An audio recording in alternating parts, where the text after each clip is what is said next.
नमस्ते नेपाल अनलाइन स्कुलमा स्वागत छ। आज हामी कम्पेरिटिभको पार्ट 2 मा छौं, जसमा हामी much, a lot, any, no यस्तोको बारेमा पढ्न जाँदैछौँ। हामीले पार्ट 1 मा कुनमा ER लाग्छ, कुनमा मोर लाग्छ र कम्पेरिटिभ फर्मको बारेमा कुरा गरेका छौँ र थोरै कम्पेरिजन गरेर र त्यसको एक्सरसाइज गऱ्यौँ र इरेगुलर कम्पेरिटिभ फर्ममा गुड वेलको बेटर, ब्याड ब्याडलीको वर्स, फारको फर्दर हो यस्तो कुरा गऱ्यौँ। आज चाहिँ हामी पार्ट 2 मा छौँ र सुरु गरौँ। फर्स्टमा मचदेखि है त। ओके, वी युज मच अथवा अ लट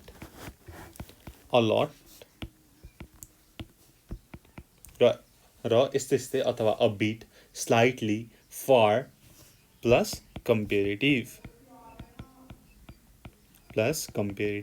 अब के युज गर्न सकिन्छ त म यहाँ लेख्छु है त। जस्तै मच भइहाल्यो, अ लट, फार र अ लट भनेको कुरा एउटै हो। त्यस्तै गरी अ बिट, त्यस्तै गरी अ लिटल, त्यस्तै गरी स्लाइटली। यो स्लाइटली र अ लिटल भने फेरि के हो त, एउटै हो है। ल यसरी हामी before comparative we can use यिनीहरू वर्डहरू है त। ओके, एक्जाम्पल हेरौँ भनेर मात्रै भएन नि होइन। Okay, I felt ill earlier but I feel much better now के त much better अथवा I feel a lot better now। ठिक छ, कम्पेरिटिभ फर्ममा छ। अब बेटर त के हो त, कम्पेरिटिभ हो। इरेगुलर कम्पेरिटिभ फर्म गुड अथवा वेलको बेटर र हामीले मच पनि जोड्यौँ। यस्तै गरी अरू एक्जाम्पल पनि हेरौँ। Don't go by train, it's a lot more expensive होइन हो। इट्स मोर एक्सपेन्सिभ भनेको भयो नि, हामीले बुझ्न त बुझ्छौँ नि, तर इट्स अ लट मोर एक्सपेन्सिभले अलिक धेरै नै महँगो छ है भन्ने कुरा गर्छ क्या होइन। मोर एक्सपेन्सिभले कम्पेयर गर्यो, अरू केहीसँग कम्पेयर गर्यो, बससँग कम्पेयर गर्यो ट्रेनलाई, तर अ लट मोर एक्सपेन्सिभले एकदमै धेरैले भन्ने कुरा भयो। अथवा मच मोर एक्सपेन्सिभ पनि प्रयोग गर्न सक्नुहुन्छ अ लटको ठाउँमा। यस्तै गरी अब अबिटको कुरा गरौँ। कुड यु स्पिक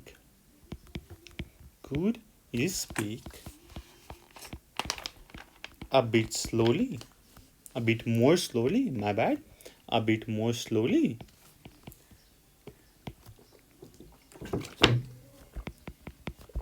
यस्तै गरी this bag is slightly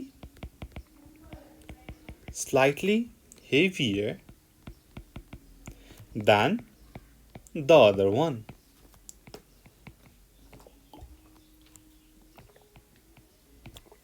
मैले माथि के भनेको थिएँ, स्लाइटली र अ लिटल भनेको एउटै हो। अब तपाईँले के पनि भन्न सक्नुहुन्छ, this bag is a little heavier than the other one पनि भन्न सक्नुहुन्छ है। ल बुझ्नुभयो, much, a lot, far, a bit, a little, स्लाइटलीहरू चाहिँ युज गर्न सकिन्छ कम्पेरिटिभसँग। अब यस्तै गरी एनी र नोको कुरा गरौँ। Any or no plus comparative.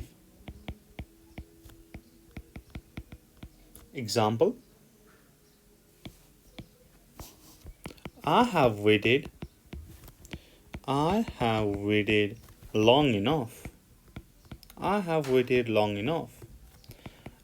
not waiting any longer। ठिक छ, लङ्गर भनेको कम्पेरिटिभ भयो। अहिले हामी एनी जोडेर कुरा गर्दैछौँ। I'm not waiting any longer भनेको not even a little longer भनेर भनेको हो नि त, not even a little longer। यस्तै गरी अर्को इक्जाम्पल हेरौँ। How do you feel now? Do you feel any better? Do you feel any better? भनेर सोध्यो। अब लास्ट एउटा नो को गरौँ। This hotel is better than the other one. And it's no more expensive. ठिक छ, यहाँनिर मोर एक्सपेन्सिभ के भयो, कम्पेरिटिभ फर्म भयो र हामीले नो जोड्यो है। यसरी एनी अर नो प्लस कम्पेरिटिभको पनि कुरा गऱ्यौँ र माथि के छ, much, a lot, far, a bit, a little, slightly plus कम्पेरिटिभको पनि इक्जाम्पल हेऱ्यौँ। अब यसपछि better and better, more and more, bigger and बिगरहरूको कुरा गरौँ है त, जब चाहिँ कम्पेरिटिभहरू चाहिँ रिपिट हुन्छ। Better and better, more and more etcetera है त। अब यसमा वी रिपिट कम्पेरिटिभ्स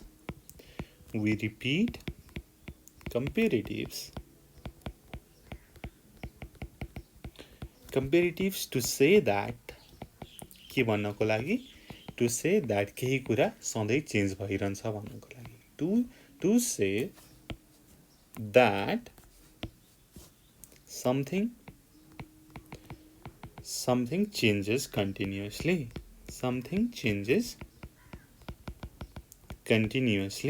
भन्नको लागि हामीले कम्पेरिटिभलाई रिपिट गर्छौँ। के भन्नको लागि, to say that something changes continuously. Example, your English is improving.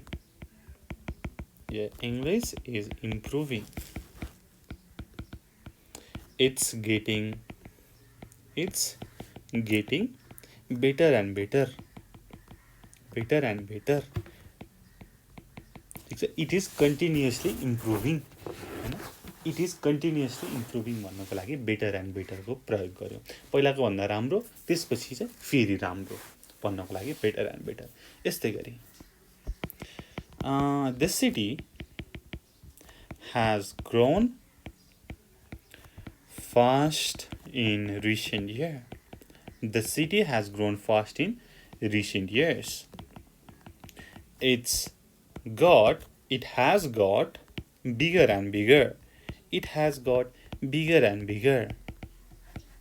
ठिक छ ल, एउटा म थोरै यसलाई चाहिँ म डिस्क्राइब गर्न चाहेँ। लाइक लेटस कन्सिडर होइन, अहिले हामी 2020 मै छौँ र पास्टमा छौँ कहिले त 2016 मा, यहाँनिर 17, 18, 19। ठिक छ, अब 16 बाट हेरौँ न। 16 बाट चाहिँ एकदम the city has grown fast in recent years भनेको छ हो। 17 मा ग्रो भयो, त्यसपछि 18 मा अझै धेरै ग्रो भयो, 19 मा अझै धेरै ग्रो भयो, 20 अहिले छैन हो। बिगर, अब यति दुईटामा हेऱ्यो भने बिगर, फेरि दुईटामा कम्पेरिजन गर्यो भने बिगर एन्ड बिगर। ठिक छ, भनेको पास्टसँग चाहिँ कम्पेयर गर्दै आयो है, त्यसलाई चाहिँ हामीले बिगर एन्ड बिगरको कुरा गऱ्यौँ। यस्तै गरी नेक्स्ट एउटा इक्जाम्पल हेरौँ। More and more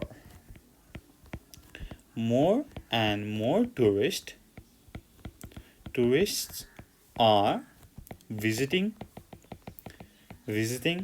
this part of the country. Like if you look at the timeline, पहिलाको भन्दा चाहिँ इन्क्रिज भएको छ होइन। पहिला 2017 मा कति थियो, 2018 मा बढेको छ, 18 भन्दा 19 मा बढेको छ, यस्तै गरी अरूमा पनि बढेको छ है। यो चाहिँ हामीले कुरा गर्यौँ। More and more tourist are visiting this part of the country. अब यस्तै गरी कम्पेरिटिभकै कुरा गर्दाखेरि the sooner the better, the more the better, the less the better, यस्तोको कुरा गरौँ। द है त, the we can say the sooner the better,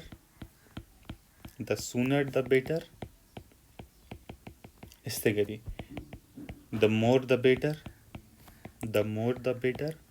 यसरी प्रयोग गर्न सक्छौँ यसरी है त अरू पनि छ हामी एक्जाम्पल हेर्दै गरौँ ओके एक्जाम्पल ओके के लेखौँ त भन्दाखेरि वाट स्याल we leave what time shall we leave what time shall we leave भनेर भन्यो बीले भन्यो the sooner the better the सुनर जति चाँडै हिँड्यो त्यति नै राम्रो the sooner the better comparison गर्यो नि त होइन चाँडो र ढिलाकोमा हो भनेको मतलब एज सुन एज पोसिबल भनेको हो नि त as soon as possible what time shall we leave the sooner the better यस्तै गरी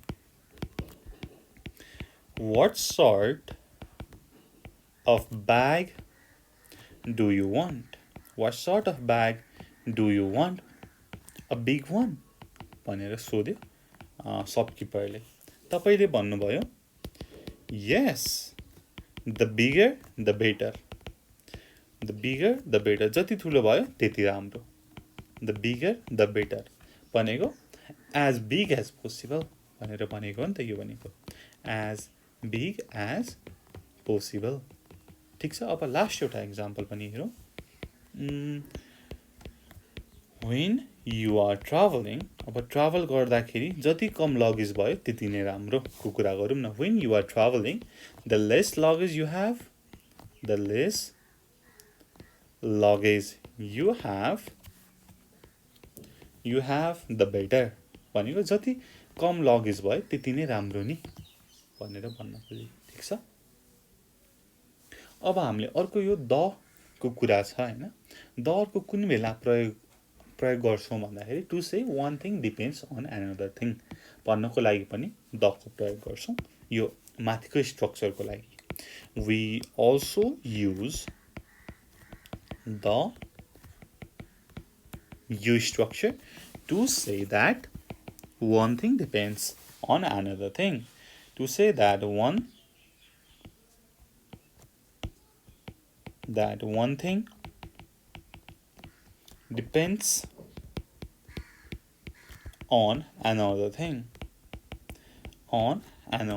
भन्नको लागि यो माथिको द सुन द बेटर भनेको जस्तै द सुनर द अर्लियर यस्तै कुरा हामी गर्छौं है त ओके एक्जाम्पल व्हाट इज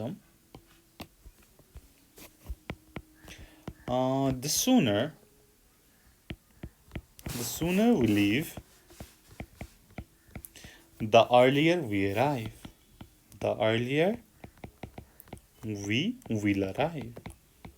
हेर्नुस् त एकचोटि the sooner soon को comparative sooner the sooner we leave the earlier early को comparative earlier the earlier we arrive यो भनेको if we leave sooner we will arrive earlier भनेको नि त so the sooner we leave the earlier we arrive हो चाँडै हिँड्यो भने पो चाँडै आइपुग्छ त एउटा कुरा अर्कोमा डिपेन्ड भयो कि भएन हेर्नुस् त माथि हामीले के भनेको छ to say that one thing depends on another thing चाँडै हिँड्यो भने पो चाँडै आउँछ त हो if we leave sooner we will arrive earlier यस्तै गरी अर्को एक्जाम्पल हेरौँ the younger you are the easier it is to learn okay the younger young ko younger easy ko easier the younger you are it is easier to learn अब young हुनु र learn गर्न easy हुनु त depend भयो नि त अब यहाँनेरि young छैन ओल्ड छ भनेदेखि लर्न गर्न इजी हुन्छ त हुँदैन नि हामीले माथि हेर्नुस् त we also use the को स्ट्रक्चर यो structure to say that one thing depends on another भन्ने कुरा गर्यो अब अर्को पनि एक्जाम्पल हेरौँ सरसर्ती the more expensive the hotel the better the service जति महँगो होटल भयो त्यति नै राम्रो सर्भिस हुने त हो नि भन्ने कुरा छ हैन हो so the more expensive the hotel the better the service similarly last one the more I thought about the plan the less I like it the less I like it the more I thought about the plan, मैले जति प्लानको बारेमा सोच्यो त्यति नै मलाई चाहिँ त्यो कम मन पर्दै जान्छ होइन। त्यहाँदेखि के फल्ट भेटिँदै जान्छ, बरु सोच्दै नसोच्यो आनन्द हो। सो द मोर थिङ्किङको चाहिँ एउटा डिपेन्ड छ नि त के को त, द लेस लाइक गर्नुमा नि त हो। यसरी हामीले द अनि कम्पेरिटिभ, त्यसपछि द अनि कम्पेरिटिभले चाहिँ to say one thing depends on another thing भन्न पनि हामीले युज गऱ्यौँ है, कम्पेरिटिभ फर्म। ठिक छ, ल कता कता पुग्यो है। Okay we were here. अब अर्को छ दुईवटा अलिकति झुक्किने कम्पेरिटिभ फर्म। अब कोही झुक्किनुहुन्छ, कोही झुक्किनुहुन्न होइन। ओल्डको ओल्डर र एल्डर है त। Okay the comparative form of old is older, यो त थाहा छँदैछ। मैले लेखेँ the comparative form of old is older. ठिक छ, एक्जाम्पल पनि हेरौँ न। Ram looks older than he really is, अब यहाँनिर एल्डर हुँदैन नि त हो। अब यो त एउटा कम्पेरिटिभ फर्म भयो। Ram looks older than he really is, ऊ साँच्चीकै भन्दा चाहिँ ऊ चाहिँ अलिकति बुढो देखिन्छ नि त होइन। कम्पेरिजनको फर्ममा लेखेको छ यो ओल्डर। तर एल्डर भनेको के हो त भन्दाखेरि, elder we use elder when we talk about people in a family भनेको अलि ठुलो बडा होइन, आफूभन्दा ठुलोलाई चाहिँ हामीले एल्डर भन्ने हो नि त। सो मैले त्यो कुरा एकचोटि लेख्न चाहेँ अनि हामी बुझ्न सजिलो हुन्छ। We use elder only when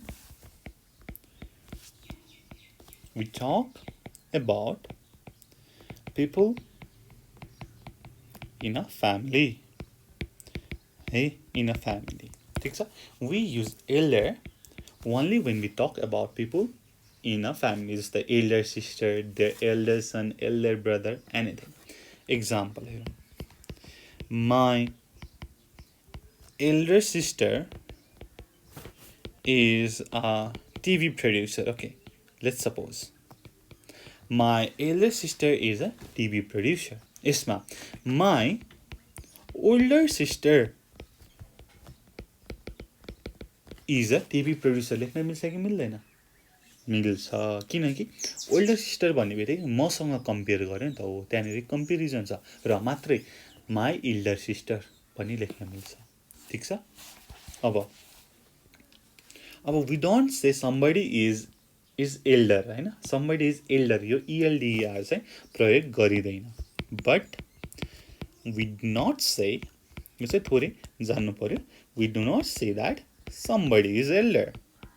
somebody is एल्डरको कुरा गर्छौँ, समबडी इज ओल्डरको कुरा गर्छौँ।